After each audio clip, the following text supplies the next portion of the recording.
Hey there again. Today's video is going to be about how to know if you've got depression. This is something I struggled with for a really long time. I had a really low mood, I was self-harming, and yet I was like, oh, am I depressed? Or maybe I'm just sad. Maybe this is something all teenagers go through, because that's one of the responses you often get a lot, like, oh, no, you're teenagers, you're hormones and stuff like that. No, all teenagers feel this. It can be really hard because you don't know what's in other people's heads, so you don't really have something to compare it to properly.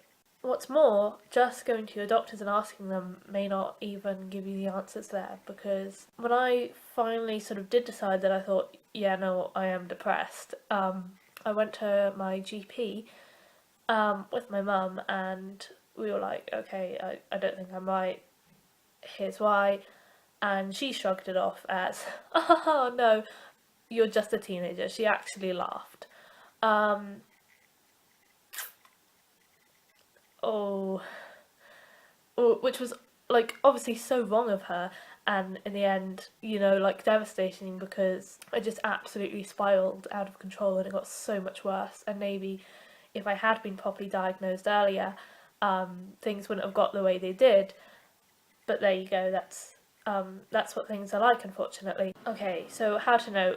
The first thing I would say is you need to understand what depression is. And it's a question I get asked a lot is, well, what's the difference between like depression and just being sad? I would say, as far as I can see it, there seems to be two main differences. It's completely natural to be sad about things that there's something to be sad about. So the difference is, if you're upset about nothing. In the past, I've cried because I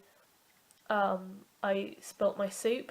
Like, I made some soup and I spilt it on the floor, and then I spent like the next 15 minutes like bawling my eyes out. And obviously that's not normal. Okay, so that's when it's, if it's without like good reason, or also if it's like prolonged.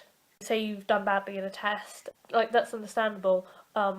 When it becomes more towards looking like it's depression is if that like worry and that upset is just carrying on for ages and ages. So if you like, get it, and then you like go away and cry, or go away and get like really stressed about it, or get an anxiety attack, and then it gets to the evening and you're sitting in bed and you're still thinking about it, and you wake up in the next morning and the only thing you can think is, I don't want to go to school, I don't want to go to work, because like, I'm gonna have to go there and face it, and I don't want to. And then you don't want to go back home the next day because what if your parents know, or no, or like what about reports and so, like that sort of thing. If like it just keeps going on and on and on, then that's different.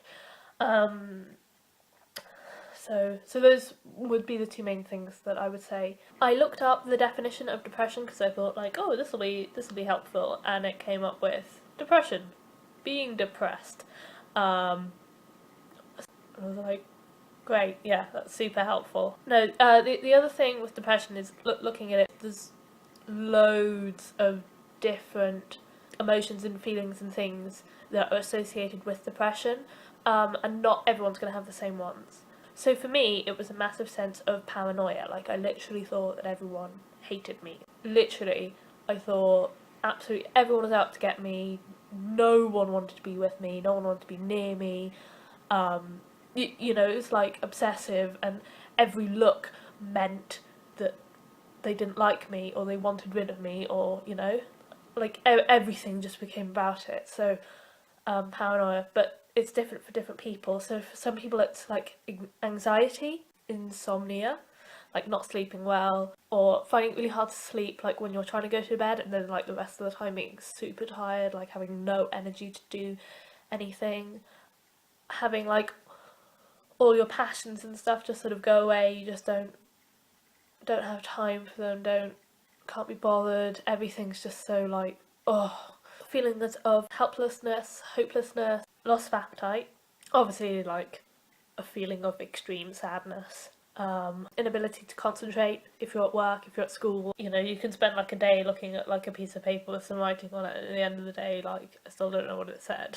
Yeah, so if you're feeling any of those things, then that's a sign that you could be depressed. Another thing you can do is ask, like, ask someone you know, like, have you noticed a change in me? Do you think I'm different? Because, you know, if you find that they're like, yeah, no, you're not the same as you were like a couple months ago or a year ago, then that's showing you that actually, no, it's not just something that's in your head, it's something, it's an actual like change. Other things you can do if you're thinking that you might have depression is you can take online tests.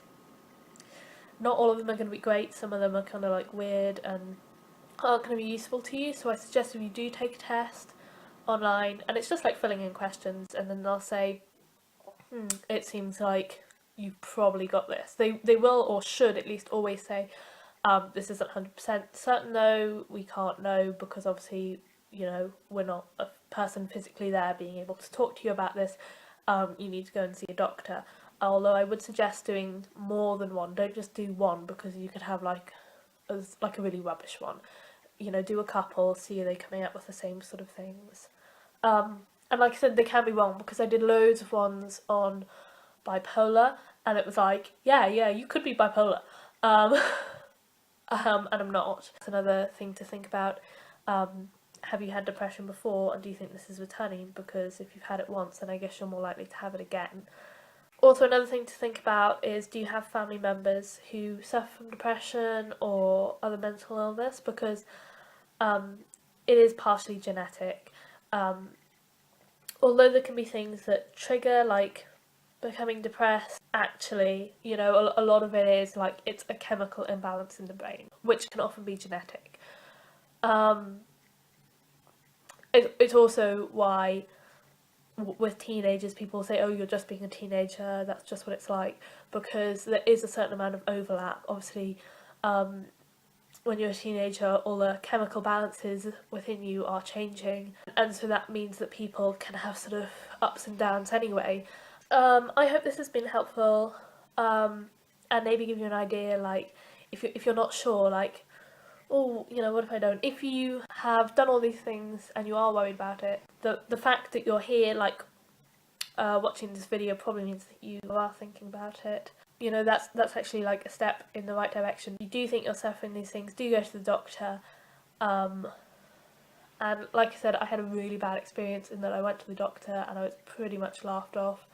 And my mum's a doctor herself, and she said, like, no, you need to refer, like, my daughter.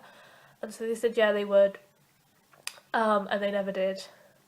And she called them back again and was like, you haven't done it yet. And they were like, no. And then obviously it got to a point when it was really, really bad. And that's only when I started getting the help, when I was in this super, super low point. And I think it would have been so much better if I could have got that help earlier before I dipped too low. So if you have a bad experience with a doctor, go to a different doctor, go to a different GP. You know, your matters are confidential. Like, I don't think the GP will be hurt, like, oh, you know, she went to another GP. What, you know, no, just go to someone else, to just see another doctor, that's absolutely fine. Get a second opinion, get a third opinion if that's what you want, because there is help, and hopefully that should get you on the right track. And of course there are also charities, phone lines, things like that. Tell your friends, tell your family about it, because they will be there to help you, even if you're in a place where you think, no, they won't. Like, nearly 100% of the time your family will want to help you through these things. So yeah, I hope this has been helpful. Okay, bye.